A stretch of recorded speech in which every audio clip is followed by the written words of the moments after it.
Hey, Regicide. Here is the story of the boy who cried wolf. You may hear eventually someone say, "Haven't you ever heard the story of the boy who cried wolf?" This is one of those stories that really is sort of foundational to. It's a story that people know and repeat and say a lot, and it anyway. Here's the story. So if someone asks you if you've heard the story of the boy who cried wolf, you can say yes. Once was a young shepherd boy. Now, shepherds don't just tend their sheep, they tend other people's sheep. And so he was watching the sheep of the whole village. So it was him watching a couple of sheep for every family, 20, 30 families. He was watching 50, 100 sheep. So he's watching out over all these sheep.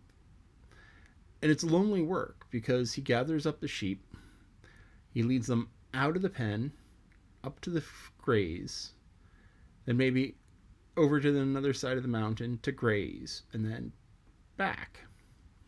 And so it's just him and the sheep all day long, day in, day out, 7 days a week. Boring, boring work.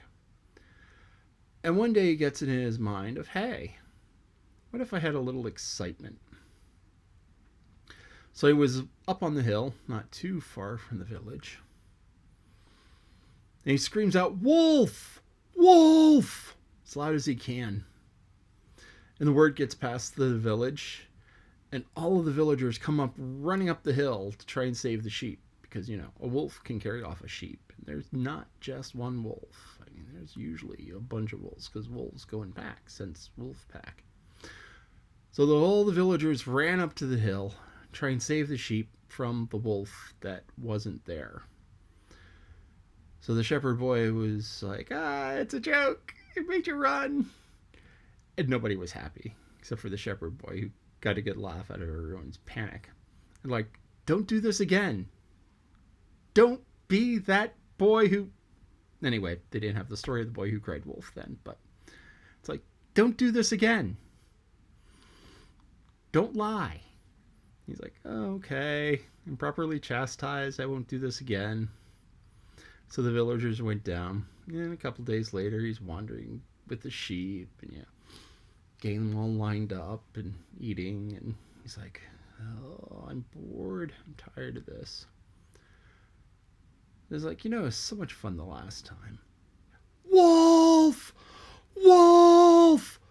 Wolf! And all the villagers came running back up the hill. And there he was, just giggling and laughing. Like, I made you run. Ha ha. And like, don't do that. We're scared. We don't want to lose all our sheep. And the boy's like, yeah, no, there's never a wolf. Like, there have been wolves. People grumpily wandered back down the hill. And a few days later, the boy's bored and counting sheep. Yeah, they're all there falling asleep. Yeah, you back up, and all of a sudden, off at the side of the field, you see something moving. And it's big. And it's a wolf. So he cries out, "Wolf! Wolf!" No, nobody comes. So he grabs his shepherd's staff. He tries to block the wolf. And, he's a little boy. He'll scare off a coyote. Coyotes are cowards. He'll scare off a large eagle. Because, large eagle go after small sheep. But, they don't like to work too hard. Anyway, so he's fighting off the wolf. Screaming, "Wolf! Wolf!" And nobody comes because, he told the tale.